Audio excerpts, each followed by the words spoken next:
A lo largo del acantilado oriental de la Sierra Madre Oriental existe un área conocida como el cielo. Esta es una región aislada en la zona de transición de la flora y fauna de Norte y Sudamérica. Un área donde se encuentran 8 diferentes ecosistemas boscosos que integran una pequeña zona geográfica. Un área de biodiversidad increíble.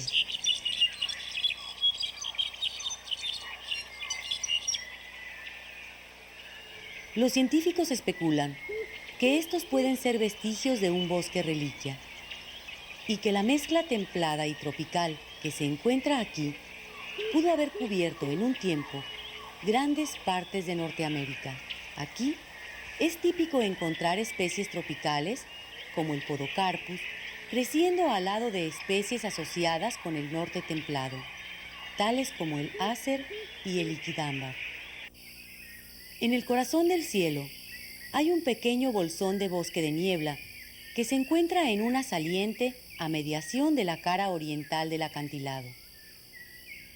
El nombre de bosque de niebla es apropiado, ya que gran parte del tiempo el bosque se encuentra bañado de una densa niebla, cuando las nubes del Golfo de México rozan las empinadas laderas. Antes de la explotación intensiva del bosque, el dosel intacto se extendía a 40 metros de altura. Desde sus fuertes raíces, estos gigantescos árboles se elevan rectos y altos. Y luego despliegan sus ramas para atrapar los rayos del sol.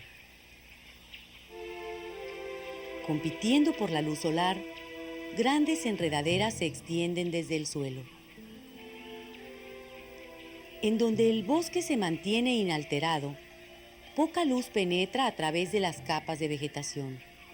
En el fondo, la capa más baja se encuentra dominada por la pequeña Eugenia, que tolera bien la sombra. El dosel se extiende muy por encima del suelo oscuro. En él, muchas formas de plantas y animales viven una vida aérea, a todo lo largo de las ramas iluminadas por el sol.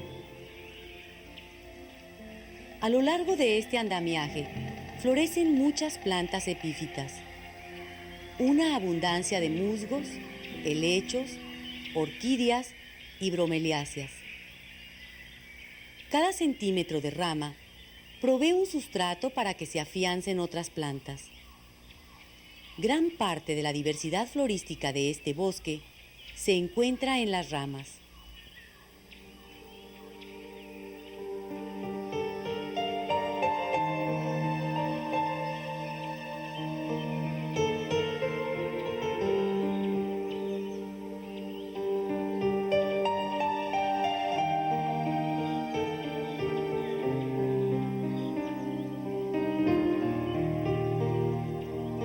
La Estanopea tigrina es la orquídea más grande del bosque de niebla y una de las más espectaculares. Su esencia empalagosa se desplaza a grandes distancias y atrae al alquimista del bosque, la abeja metálica de las orquídeas, quien extrae una esencia volátil, la cual mezcla con las de otras orquídeas para producir una potente pócima de amor que utiliza para atraer a su pareja.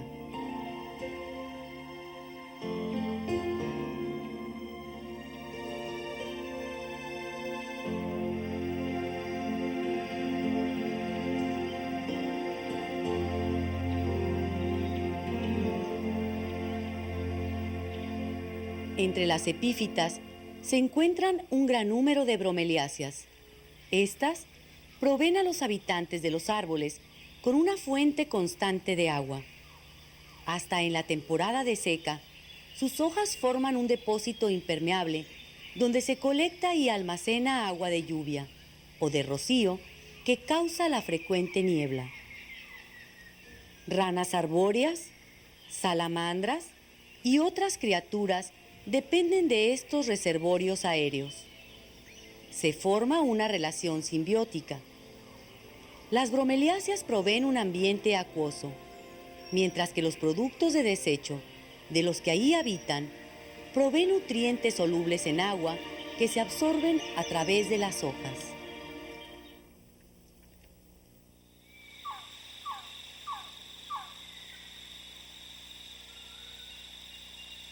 Los trogones serranos son unas de las aves más espectaculares del bosque y se encuentran emparentados con el legendario quetzal del sur de México. Los machos y las hembras son impresionantemente dimórficos. Aunque en el pasado ocurrió una extensa explotación maderera, grandes extensiones del cielo aún conservan crecimientos antiguos. Estos árboles maduros tienen a veces secciones en descomposición que facilitan la excavación de cavidades por aves que anidan en huecos como el trogón serrano.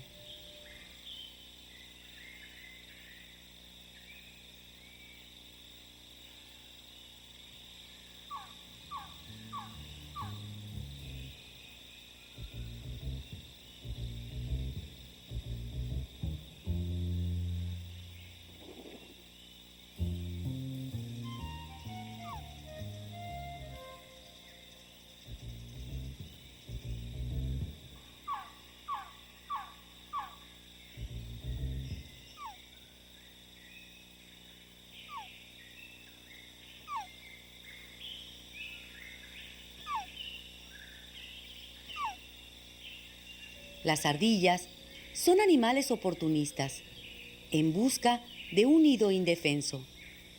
Ellas no vacilarían en alimentarse de huevos de trogón.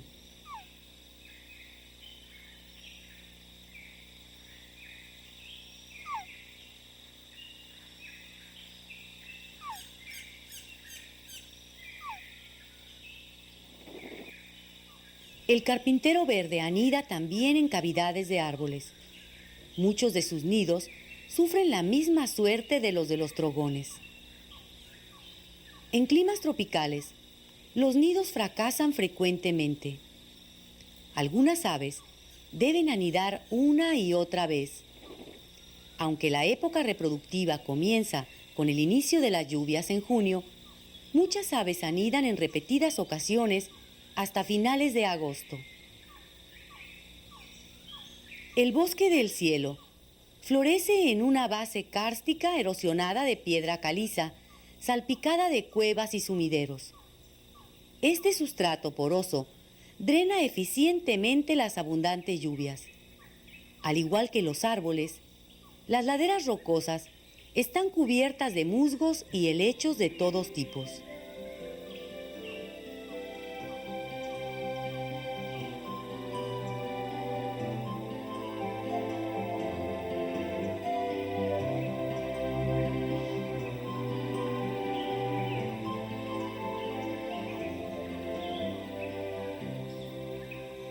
En el bosque de niebla, la liberación natural de nutrientes procede a un ritmo rápido. Sobre el suelo, una amplia variedad de hongos acelera la descomposición de hojas y demás materia orgánica. Los nutrientes orgánicos, que no se reincorporan a la biomasa, son disueltos rápidamente por las lluvias y llevados al alcance de la red de raíces. El resultado, un ciclo de nutrientes cerrado. Los nutrientes que no son incorporados no permanecen en el suelo mucho tiempo. Durante la descomposición, una red intrincada de relaciones interdependientes se desarrolla. En un corto tiempo, un ejército de termitas y otros insectos empiezan su trabajo.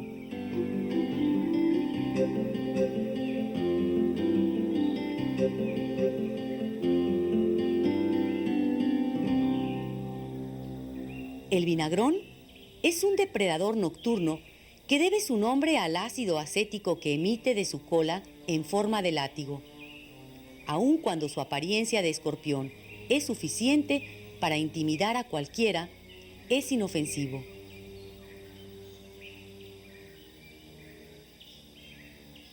Varios tipos de caramuelas se alimentan del tejido suave de hojas en descomposición y, por lo tanto, forman parte de los detritívoros.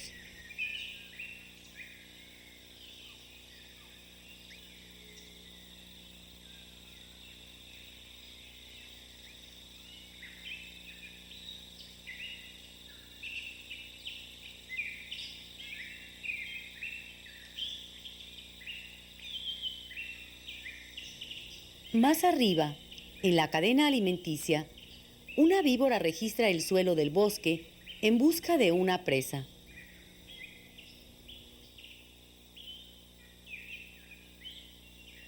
Las plantas con flores no prosperan bien en la sombra profunda del bosque, pero en ocasiones, especialmente cuando un árbol grande se derrumba, se crea un camino por el cual la luz del sol inunda la oscuridad. Una de las muchas plantas que prosperan en estas pequeñas áreas de disturbio es una planta que exige mucho respeto: la mala mujer. Una planta urticante capaz de producir intenso ardor si es tocada. Los tallos y las hojas de la mala mujer se encuentran protegidos contra ramoneadores por unas agujas como de vidrio. Sin embargo, la dulce fragancia de sus flores constituye un atractivo constante para aves e insectos. En la orilla de las sombras, especialmente donde la humedad se filtra entre las rocas, montones de aquimonias rojas y moradas florecen. Las plantas con flores que crecen en estas veredas de luz proveen hábitat y fuentes de alimento. Muchas aves prosperan en estas áreas.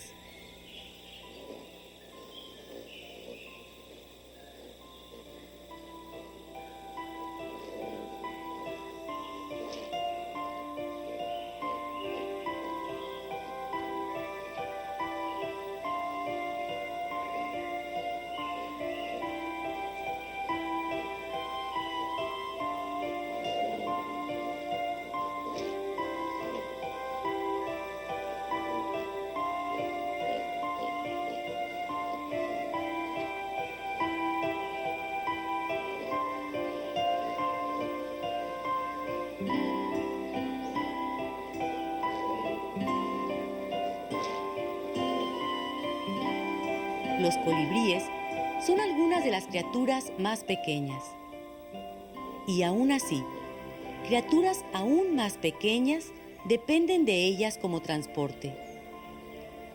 Apenas perceptibles a simple vista, minúsculos ácaros pasan su vida entera ligada a los movimientos de ciertas especies de colibríes. Ellos viajan de flor en flor, refugiados en las vías nasales de sus transportadores. Corren por el pico y saltan antes de que su vehículo parta. El periodo de su estancia depende de la llegada del siguiente colibrí. El altapetes gorrirrufo pasea animosamente por la maraña de plantas de disturbio. Ellos son endémicos de las laderas boscosas del Golfo de México.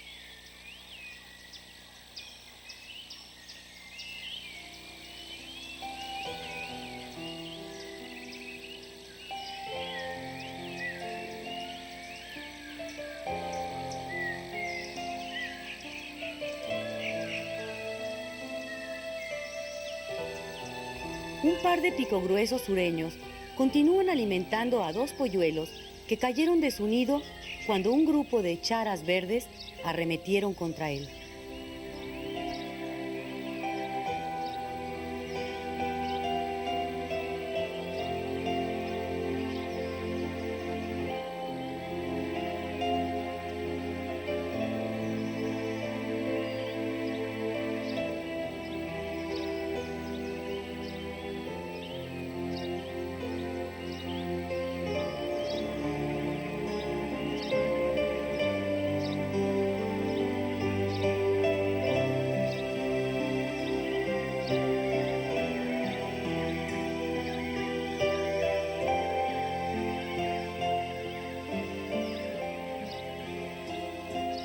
La caída del sol marcó su destino.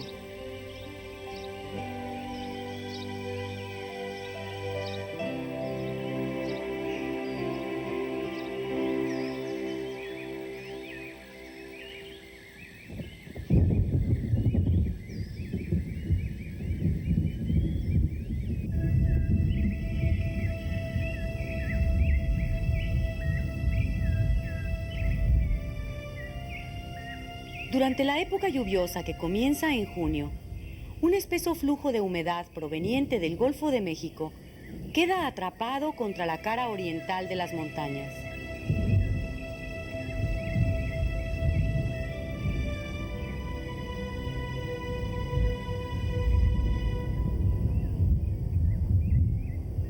El frente inclinado de la sierra ocasiona que el aire cargado de humedad se eleve precipitadamente.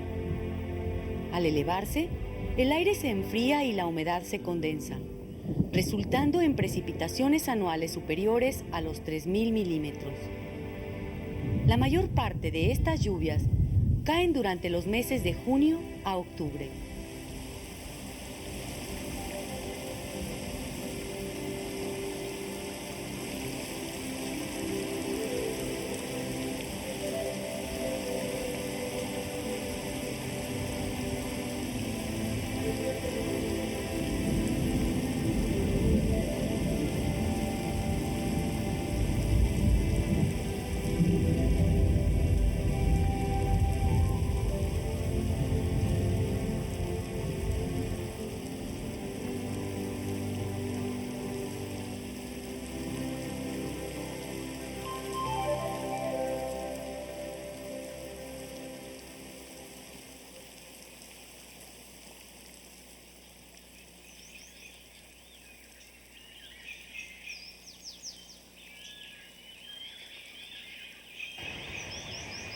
Las lluvias de verano alimentan cascadas que atraviesan el bosque.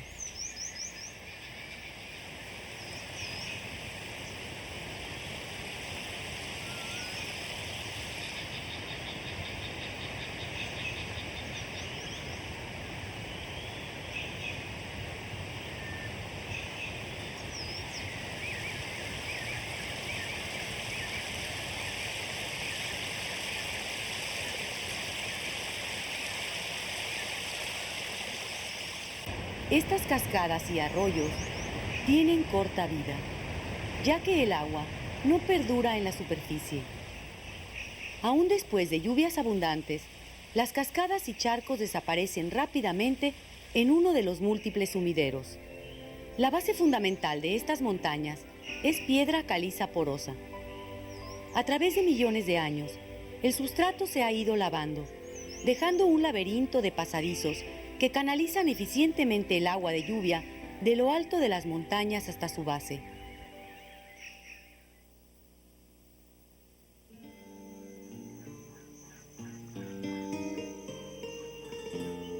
En las tierras bajas, el agua fluye de un sótano gigantesco, formando un manantial llamado el nacimiento del río. El agua fría del nacimiento nutre un exuberante bosque de galería a lo largo de la orilla del río. Los sabinos, de 30 metros de altura, delinean el río, alzándose hacia el cielo antes de ramificarse y formar un dosel alto.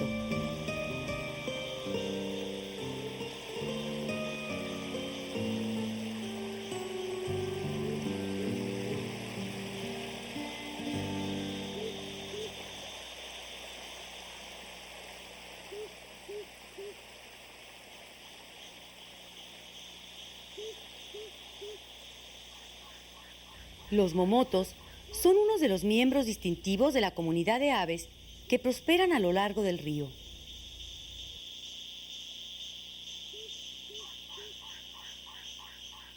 Los martín pescador grandes son escasos, pero con sus 40 centímetros de longitud no pasan desapercibidos.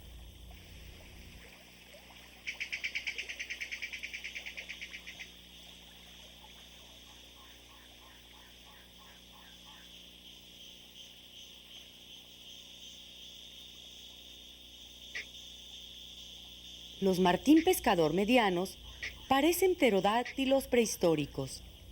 Son los únicos martines con una cresta bastante obvia.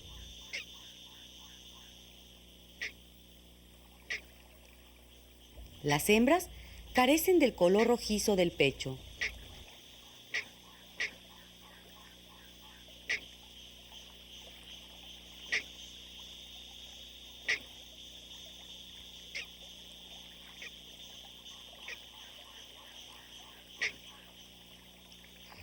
El martín pescador menor mide solo la mitad del mediano. Rara vez revolotea sobre el agua como sus parientes más grandes y pesca arrojándose al agua sobre sus presas desde alguna rama cercana.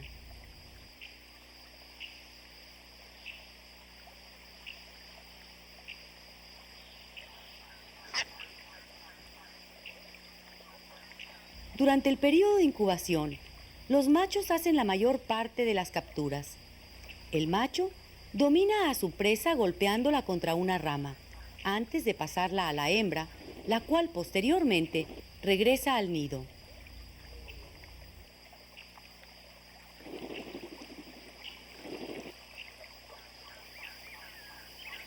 El trogón colicobrizo de las tierras bajas es muy distinto de su pariente del bosque de niebla. Tanto el barrado de su cola como su llamado son diferentes.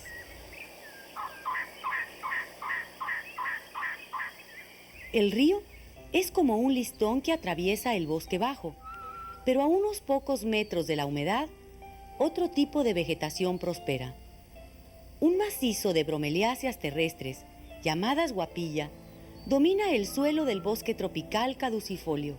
Estas producen una gran cantidad de frutos, fuente rica de alimento para animales, especialmente para aves como el tímido tinamú canelo, cuya presencia es marcada solamente por su frecuente llamado melancólico.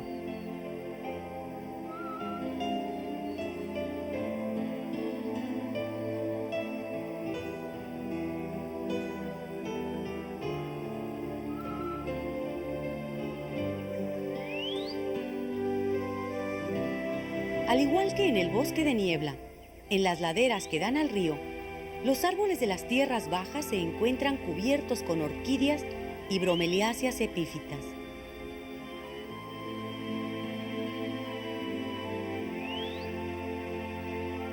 Los árboles de chaca han desarrollado un método para deshacerse de estos invitados epífitos. Su corteza lisa se descascara, llevándose con ella cualquier planta o insecto adherido.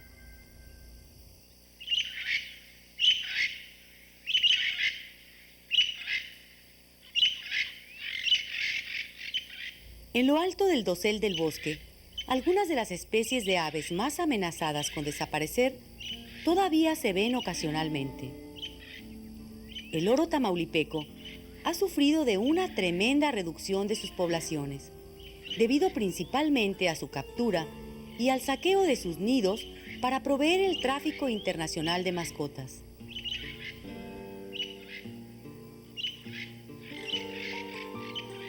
Una de las aves más grandes del bosque, el oco faisán, es muy preciado y se caza extensivamente para alimento. También ha sufrido pérdida de hábitat, particularmente por la desaparición de grandes parches de vegetación cerrada de los que depende.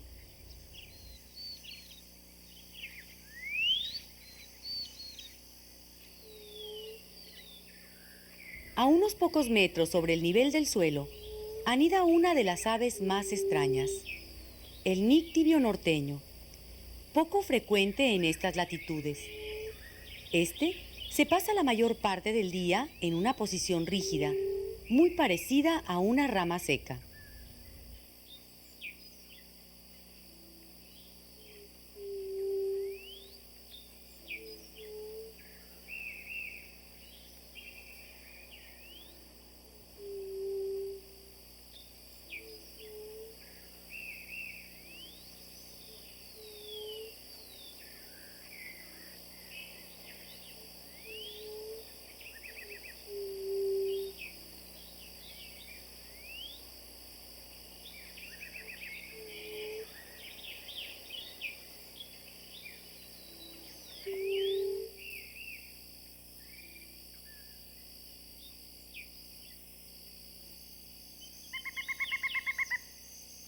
Un carpintero grande, cabecirrojo, busca termitas y otros insectos debajo de la corteza de árboles muertos. Cada golpe de su poderoso pico hace saltar trocitos de madera.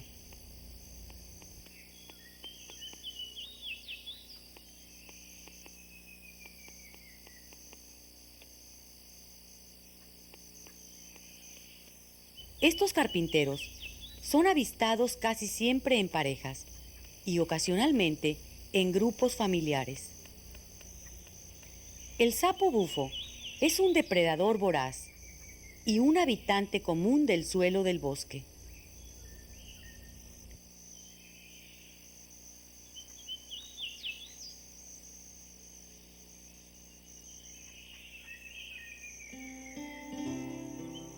A lo largo del río, aclareos en el bosque, ya sean hechos por el hombre o naturales, son una bendición para la población de mariposas. El incremento de luz produce una explosión en el número de plantas con flores de las que se alimentan. En estos claros se forman pandillas de los charcos lodosos. La arena húmeda, el cieno de los ríos y aún la tierra seca pueden atraer cientos de mariposas, principalmente machos. Se cree que las orugas emergen del capullo con una deficiencia de sodio. Algunas mariposas escupen saliva en la tierra seca y absorben las sales disueltas. Las hembras reciben un suplemento durante la cópula, pero los machos necesitan de una fuente externa.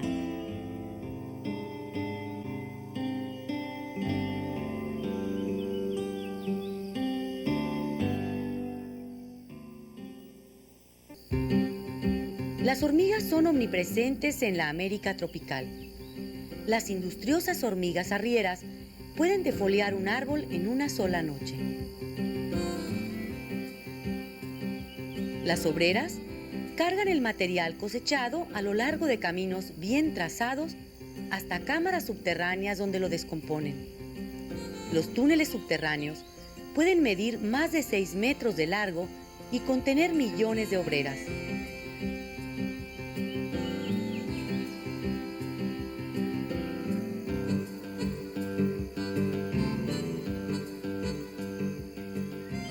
En algún momento en el pasado lejano, la hormiga y el huizache se asociaron en una relación simbiótica. Las hormigas ahuecan espinas del huizache para hacer nidos resguardados y se alimentan de los beltiambodis en las orillas de las hojas jóvenes. Como pago por el refugio y el alimento, las hormigas patrulleras defienden agresivamente al huizache en contra de cualquier posible ramoneador o enredaderas trepadoras. El luis gregario anida frecuentemente en el huizache y rápidamente hace las paces con las hormigas. Aunque las hormigas se excitan fácilmente con el movimiento, las vibraciones que produce el luis son aparentemente reconocidas. Estos nunca son atacados. El anidar en estas condiciones provee una doble protección contra los saqueadores de nidos. Las fuertes picaduras de las hormigas y las afiladas espinas del huizache proveen dos obstáculos formidables. Una inofensiva culebra tropical arbórea evita el hormiguero de la acacia.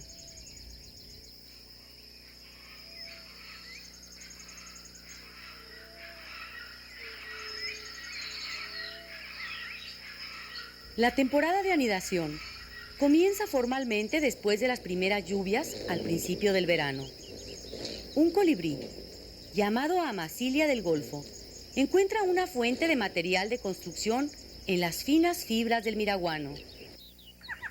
Las lluvias del verano son la señal para el batará barrado de comenzar a anidar. Al cantar, ambos sexos vibran sus colas y extienden sus cuellos, como si esto requiriese de un gran esfuerzo. Los machos y las hembras frecuentemente cantan a dúo. El macho comienza y la hembra responde. Esto refuerza los lazos de la pareja, necesarios para las labores de anidación en que ambos participan.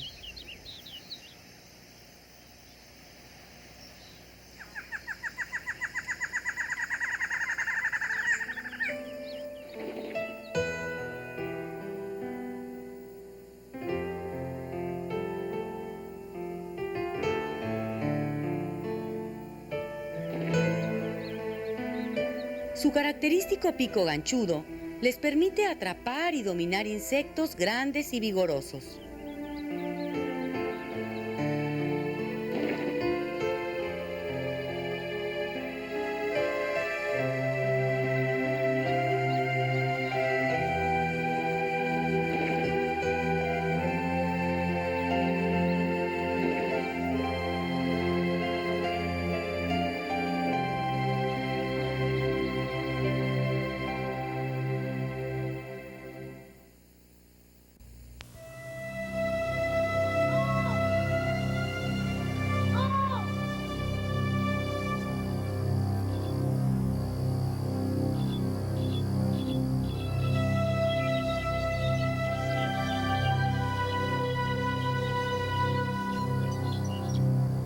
A solo unos kilómetros hacia el oeste del río, a una altitud de más de 1800 metros, se encuentra un antiguo aserradero, cerca del punto más alto del macizo montañoso. El bosque tropical del río y los árboles caducifolios del bosque de niebla dan lugar a un bosque de pino-encino. Ahora queda solo un desmonte abandonado. Es difícil imaginar que hace escasos 25 años, varios cientos de personas vivían y trabajaban en este aserradero.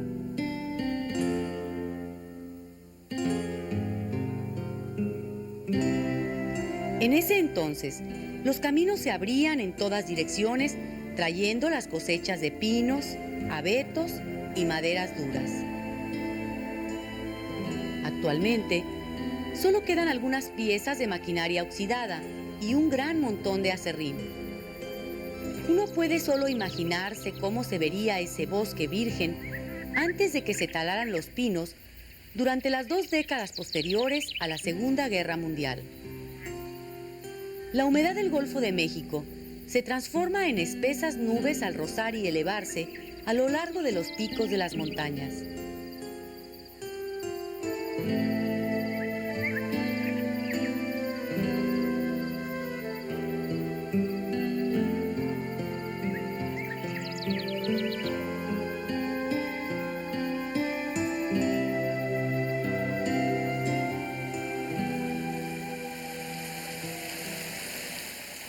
Las lluvias son frecuentes y duran poco.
Cerca del viejo aserradero, un estanque provee un espectáculo poco común, ya que en la inmensidad de las bien drenadas montañas de piedra caliza porosa, el agua estancada es rara.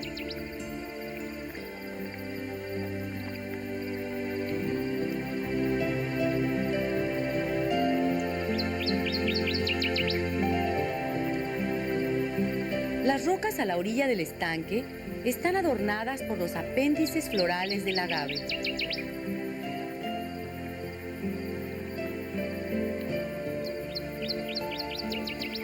Un colibrí orejiblanco se alimenta de una de muchas flores.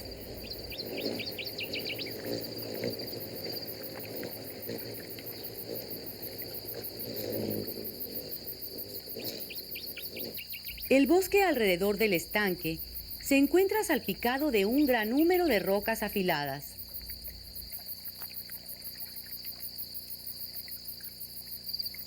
En la base de algunas de ellas, florecillas de aspecto delicado sobresalen de una roseta de hojas aplanadas. Una inspección más cercana revela que las hojas carnosas atrapan insectos en su superficie pegajosa. Conocida como la Mexican Butterwort, disuelven lentamente a los insectos y se alimentan de sus nutrientes.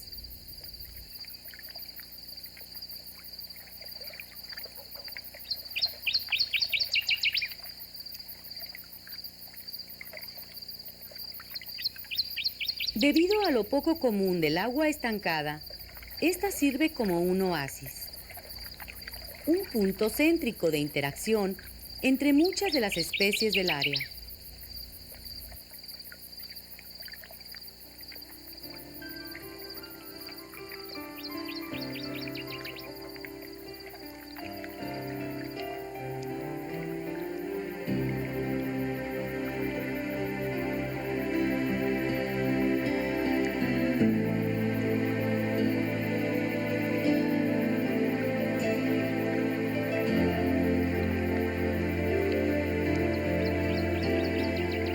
estanque es un atractivo para los depredadores. Un chipezuelero se aprovecha de la gran población de renacuajos.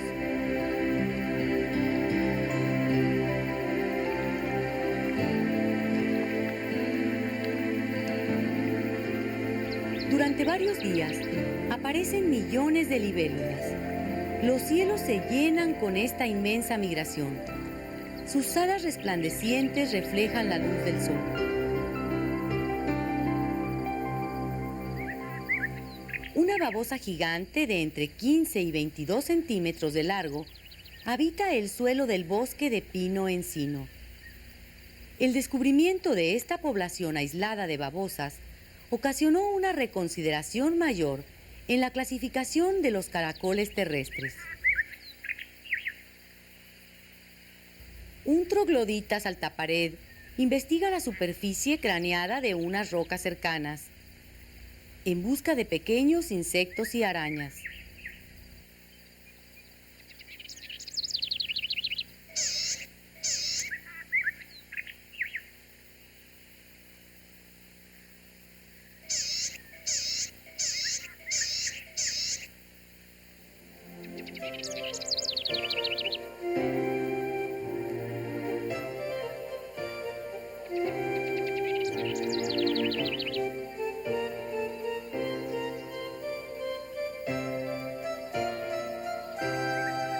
Siempre parece haber movimiento alrededor de estas formaciones rocosas. Los ardillones son los miembros más grandes de las ardillas terrestres. Frecuentemente se paran alertas encima de las rocas, listos para corretear a sus madrigueras subterráneas. La escurridiza figura de una comadreja de cola larga desaparece de la vista ante el más ligero movimiento. Fácilmente desapercibida, una víbora de cascabel cenicilla permanece enroscada en la base de una roca.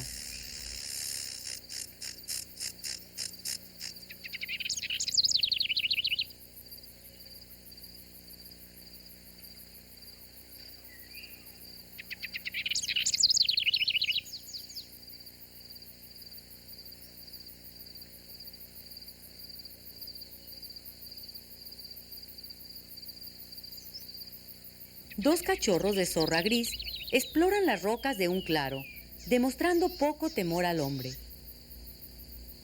Son muy ágiles. Las zorras adultas son prácticamente arbóreas y pasan gran parte del tiempo cazando y descansando en los árboles.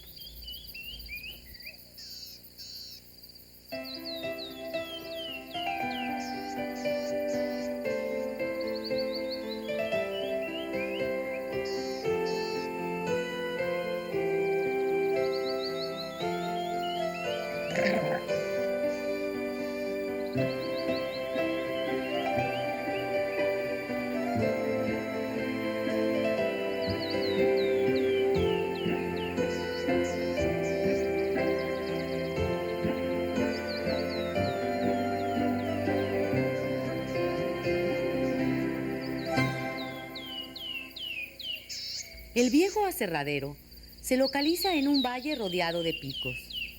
Aunque se encuentra abandonado, algunas personas todavía llevan sus animales a pacer en el área. Por lo tanto, el claro permanece abierto.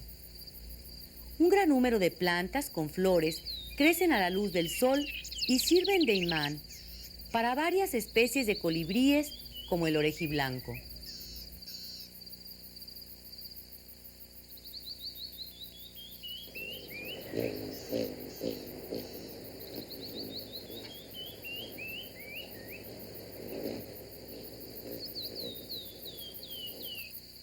Aún más sorprendente son las grandes cantidades de colibríes enanos zumbadores. Estos pequeños miden solamente 6 centímetros de la punta del pico a la punta de la cola. En México, solamente el colibrí enano sureño es más pequeño.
Por todo el claro, los machos ejecutan sus ritos de cortejo.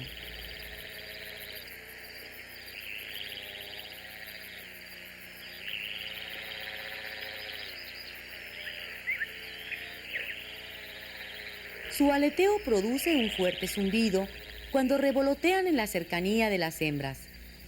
Las hembras se dedican a sus cosas, en aparente olvido.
Los machos no participan en la construcción del nido.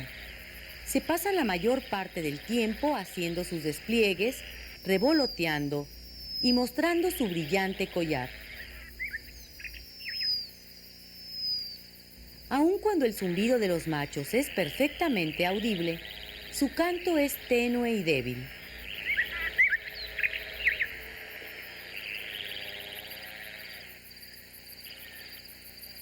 Mientras los machos continúan con sus despliegues, muchas de las hembras se encuentran ya anidando. Los nidos son pequeños. Parecen como meras protuberancias en las ramas al mirarlos desde unos cuantos metros, imposibles de detectar.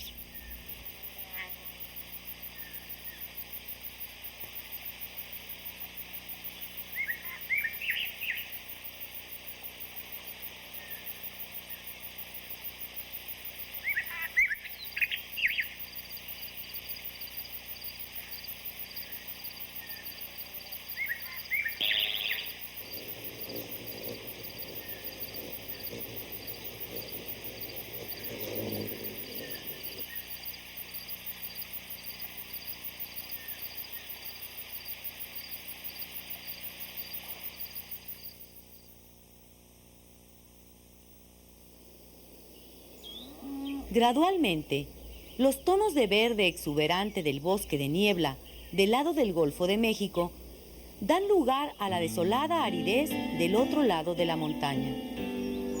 Los altos picos arrancan la humedad del aire. Se torna más seco al bajar del lado occidental de las laderas. Solo pocas personas viven aquí. La vida es difícil y el camino al pueblo más cercano es largo.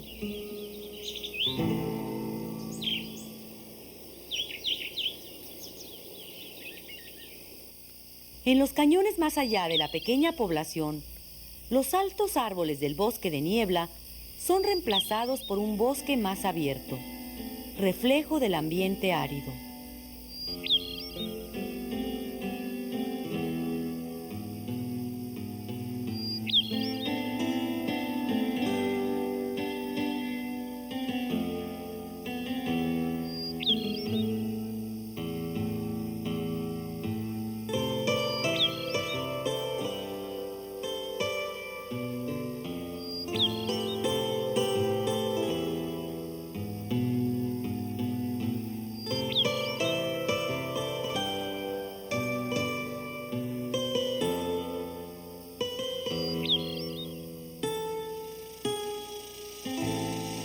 Por un momento, el sendero es bloqueado por una víbora de cascabel neotropical de 1,80 m, que no debe ser ignorada.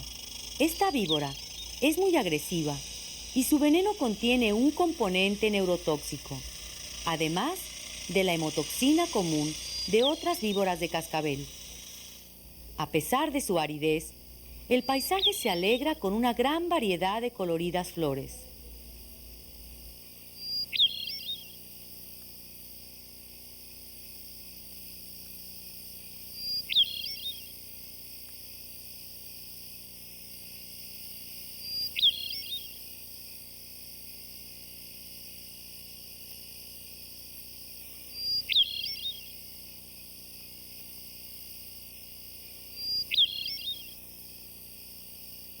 Las dalias silvestres representan la cepa original de donde se han obtenido todos los híbridos modernos.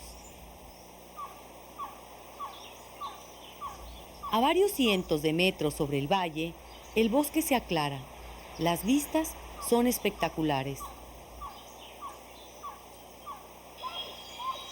Del lado opuesto del precipicio, se escuchan los fuertes llamados del guan, un ave grande del bosque anunciando territorio.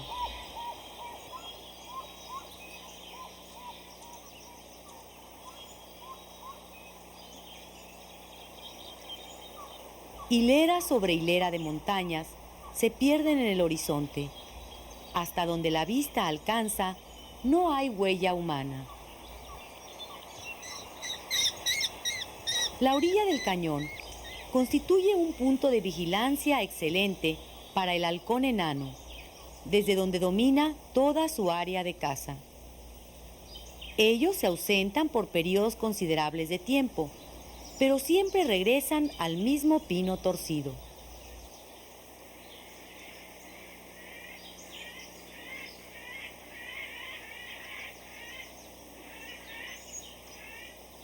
A lo lejos, el débil pero inconfundible llamado de las guacamayas militares se intensifica.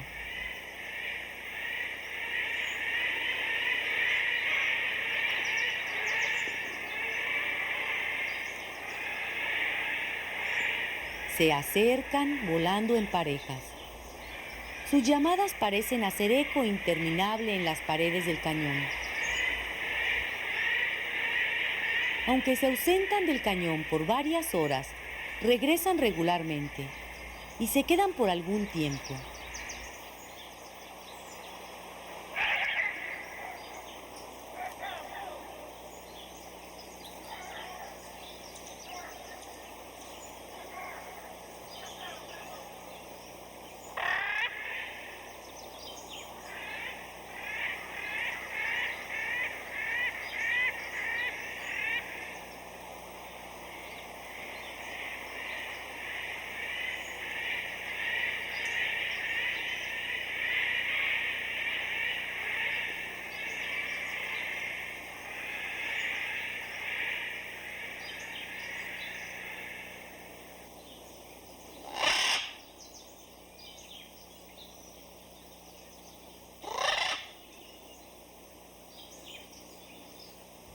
Era claro que las guacamayas estaban anidando en las paredes de este risco.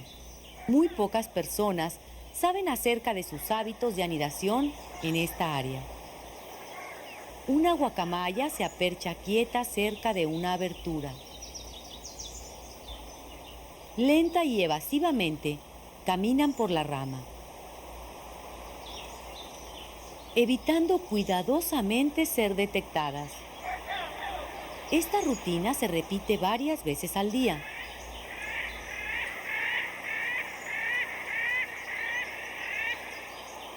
Al pasar los días, otras aberturas sobre la pared se hacen obvias.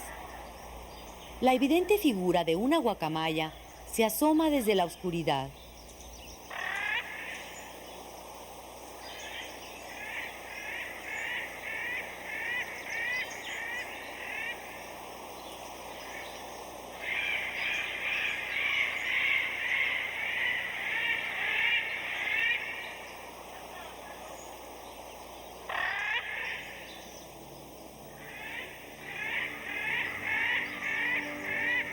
El cielo es un lugar especial.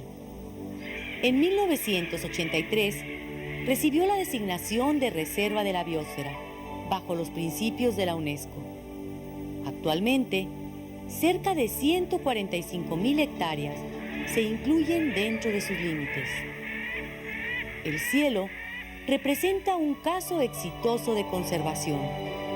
Sus tesoros serán guardados para las futuras generaciones.